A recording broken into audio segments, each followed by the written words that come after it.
할렐루야. 하나님께서 새 하루를 허락해 주셨습니다.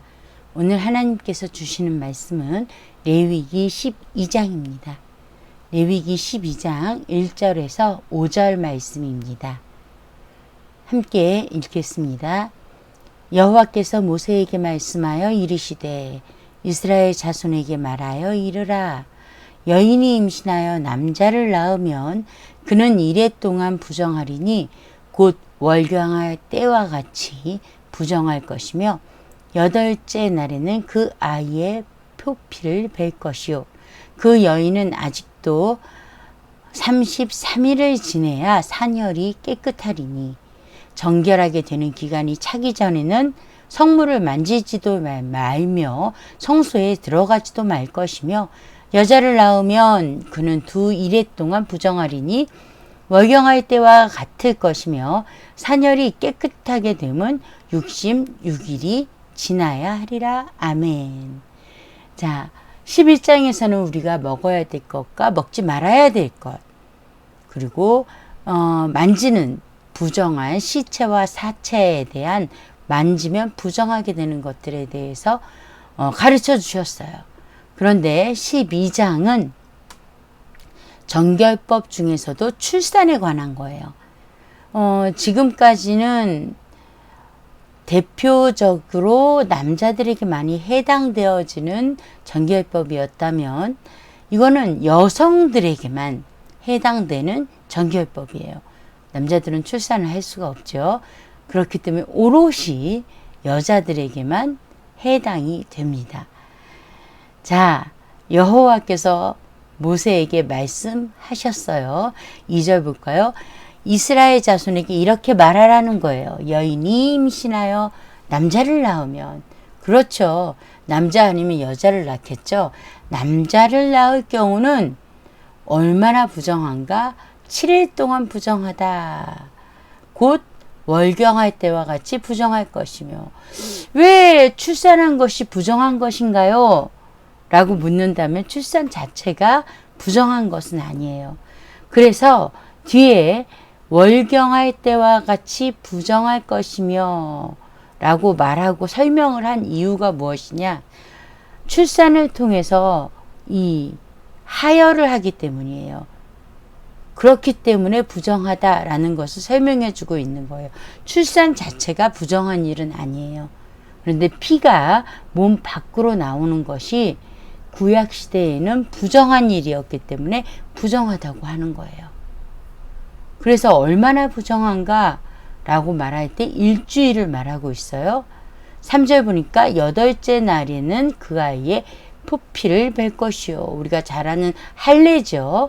4절 볼까요? 그 여인은 아직도 33일을 지내야 산열이 깨끗하리니. 33일이 지나야 된다. 그러면 7일과 33일을 합치면 40일이에요. 총 40일이 지나야 깨끗해져서 정결하게 되는 기간이 찬다라는 거예요. 그래서 그 전에는 성물도 만지지 말고 성소에도 들어가지 말아야 한다 라고 설명을 하고 있어요. 40일이 지나야 성소에 들어간다라는 거예요. 자, 5절까지 우리가 보고 우리 같이 이해해 봅시다. 여자를 낳을 경우에는 어떻게 하느냐? 여자를 낳으면 남자를 낳을 때보다 2배의 기간을 가져요. 2일에 동안, 즉 14일 동안 부정하다라는 거예요.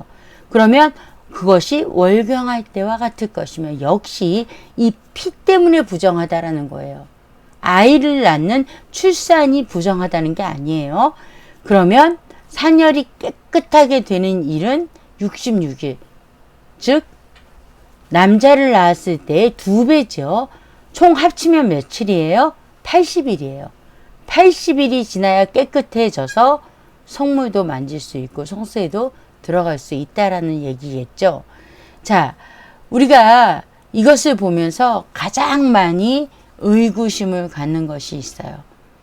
왜 남자아이는 7일이고 여자아이는 14일입니까? 왜 깨끗해지는데 남자아이는 40일이고 여자아이를 낳으면 80일입니까? 이런 우리가 의심을 혹시나 질문을 갖게 될 수 있습니다. 그런데 이러한 것들에 대한 학자들의 많은 설명이 있어요. 그 중에 가장 우리가 납득하기에 쉬운 설명은 이거죠.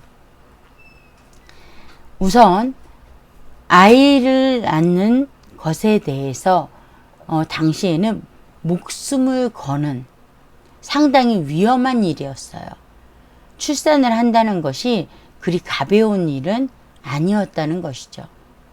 이 당시에는 아이를 낳을 때 자신의 목숨을 걸고 낳아야 됐어요. 아이를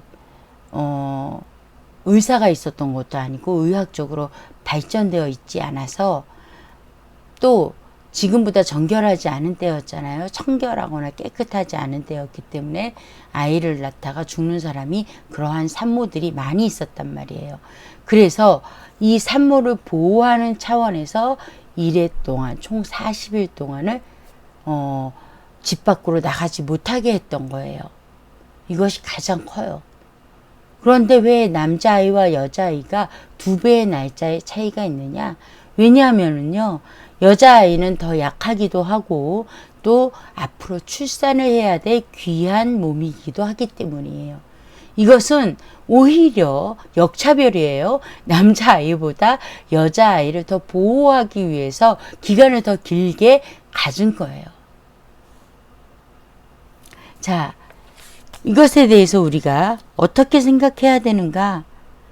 하나님께서 우리를 이렇게 부정하다라고 말씀하시고 깨끗해지는 기간을 주셨다라는 것은 그 안에 집 밖으로 나가서 부정한 것 때문에 죽음을 맞지 않게 하시기 위한 보호 차원에서 이렇게 하셨다라는 거예요.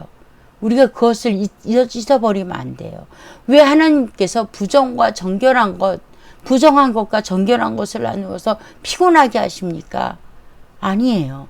우리가 죄를 지음으로 부정한 것이 생겼어요. 그런데 그 죄 중에 있으면 부정한 것이 무엇인지 몰라요. 그래서 하나님의 자녀가 되므로 우리가 예수 그리스도를 믿음으로 우리가 하나님의 백성으로서 부정한 것이 무엇인지 알게 되었다라는 거예요.